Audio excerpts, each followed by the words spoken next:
at nitong mga saksi na naging inyong magigiliw at tapat na asawa sa kasamaan at sa pangangailangan, sa kalagayan, kalakaran at sa kalusugan, karamdaman at sa kalusugan, samantalang tayong dalawa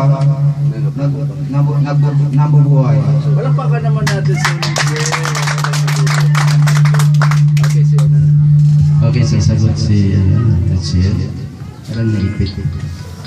Okay.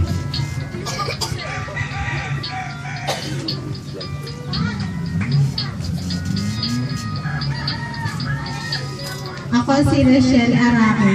Tinatanggap kita, Olivia Tirano, upang maging aking asawa at aking pinapangako at pinakikipagtipan sa harap ng Diyos at itong mga saksi na mga iyong pagilingin at tapat na asawa sa kaganahan at sa pangangailangan, sa kagalakan at sa kalungkutan, sa karamdaman at kalusugan, samantalang tayong dalaway na nabubuhay. Palakpakan natin si Rachel. Okay.